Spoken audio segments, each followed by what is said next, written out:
Good morning. Today is Friday, April 5th, 2024. I find it very difficult to discuss this narrative with you in our Torah portion, the Parsha of Shmini. It's difficult for me personally. I have nightmares about it. And I worry very much that in discussing it publicly, I worry about the feelings of someone who might hear this, who it affects even more deeply. Last night I spoke about the incredible climax of the narrative that started way back in the Parsha of Truma, where God says to the Jewish people, "V'asu li migdash v'shachanti b'socham," make for me a sanctuary, and I will dwell amidst you, among you. And it ends in this week's Torah portion, the Parsha of Shmini, where finally, after everything happens, "Vateitzei eish milifnei Hashem vatochal," and a fire came down from God and consumed the offering that was on the altar. Vayar kol ha'am, and all of the people saw that God had accepted the offering of the Jewish people, accepted the service of the Jewish people. Vayaronu, and they were exultant. They were filled with praise and gratitude and relief and closeness to God. An amazing, amazing climax in the spiritual history of the Jewish people. And then comes the very next verse. The very next verse where tragedy occurs. Vayichu b'nei Aharon Nadav and Avihu ish machtaso. And the two elder sons of Aharon, Nadav and Avihu, they each took a fire pan with an offering of incense, and they offered this offering before Hashem. And the Torah says, Eish zara asher lo tziva osam. This was a strange fire, a foreign fire that God had not commanded.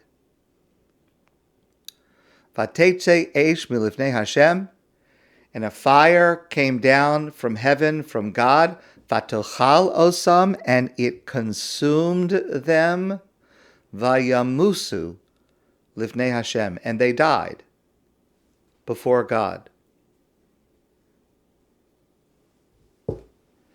Vayomer Moshe el Aharon, and Moshe said to Aaron, who had just witnessed the death of his two older sons, Hu asher diber Hashem, this is what God said. Lemor bikrovaya kodesh, God said, I will be sanctified through those who are near to me. Ve'al pnei kol ha'am ikaved, and before all the people I will be glorified, says God.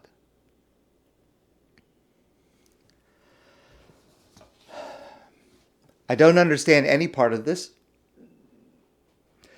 Commentators give varied opinions. Some describe a sin these two men, Nadav and Avihu, committed. But of all of their suggestions, none seem to call for this horrible, tragic, unnecessarily harsh punishment. And some say they were blameless and pure holiness. This seems to be what Moshe is saying. And I just don't understand that at all. I wish I could explain it. I wish I'd explain it to myself. But I can't. But let's turn and focus on what comes next. So this happens to the two sons of Aharon. Moshe says these words, and then the Torah continues with two very weighty words. Vayidom Aharon. And Aharon was silent.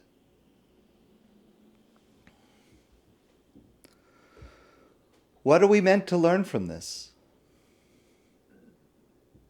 What was Moshe saying to Aharon? What does it mean that Aharon was silent? And most practically, all too many of us have experienced terrible grief, loss, trauma, immeasurable sadness. What wisdom is the Torah giving us about how we are to respond when we, God forbid, find ourselves in that position of Aharon? So I want to share with you an approach from Bailey Newman, and she starts by telling a story from when she was a social worker in a Jewish school. One day, a beloved student, a grade 3 student, came into her office, and this student was crying about her sibling who had died the past summer. And she said to Bailey how her soul felt shattered, how she felt filled with holes, how no one could comprehend the complexity of her grief. And Bailey Newman says that tears welled up in my eyes and I thought of how to respond. But instead I simply said, I wish there was something I could say to you to take away this pain. And listen, please, to the response this third grade student gives to Bailey Newman. This child said, "It's not your job to fill my heart holes. I am meant to fill them with my tears." You know, we live in a world where we rush to try to fill each other's heart holes. With God, have faith. With theology, there's a higher purpose. With philosophy, with words of wisdom that we believe should mend the holes in another person's heart. And I confess that in the earlier part of my career, I have been guilty of this until I learned better. And we do this at least in part because we're not comfortable with cracks, with brokenness, with something that I don't have the capacity to fix instantly. It makes us uncomfortable. But this child, this student, was right. It's not our job to fill the heart holes. It's not our job to fill the empty space. Moshe, in this week's Torah portion, tried to fill his brother's heart hole. Moshe was feeling the tragic loss of his nephews, his brother Aharon's 2 sons, and he responded to Aharon by reaffirming theological truths that he thought would be helpful. This is what God said, because they are so holy, I will be glorified with those who are most holy.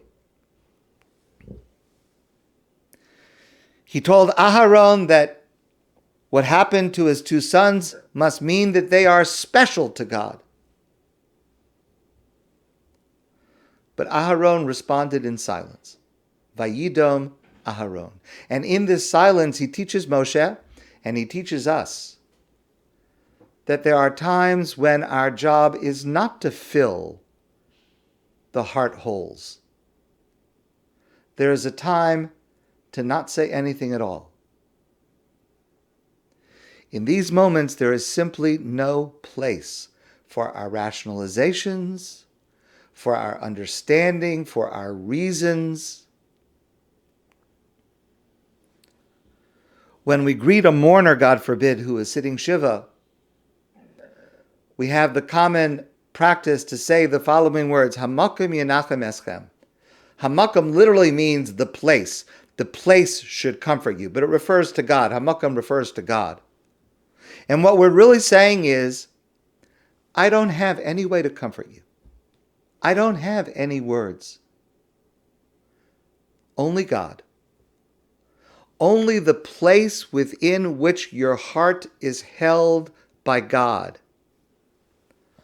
Only God can comfort you now.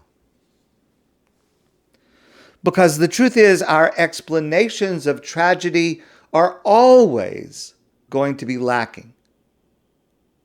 And so we need to be silent in the face of them. A number of years ago, there was a tragic car accident that took the lives of 5 people who were very close to the Lubavitcher Rebbe, Rabbi Menachem Mendel Schneerson.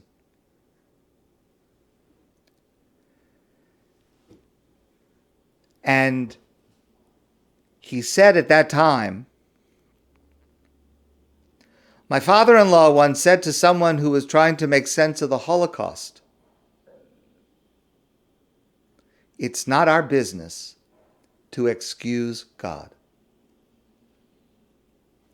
Now, it should go without saying that the words spoken against God in that type of circumstance do not in any way contradict faith.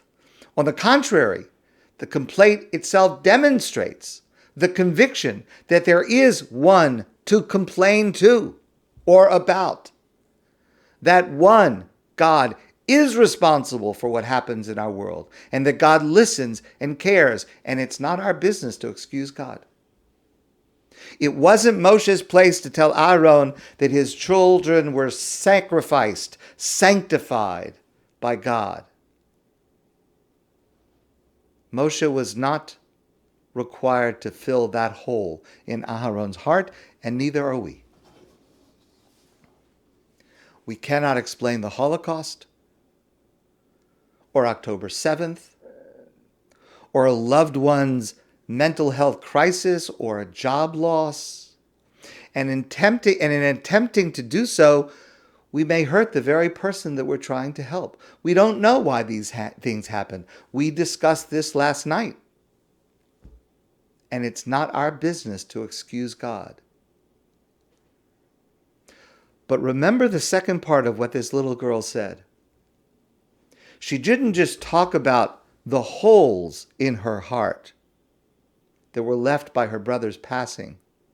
She also knew that her tears had a purpose. Another quote from the Lubavitcher Rebbe. This was in 1983, Rabbi Menachem Mendel Schneerson.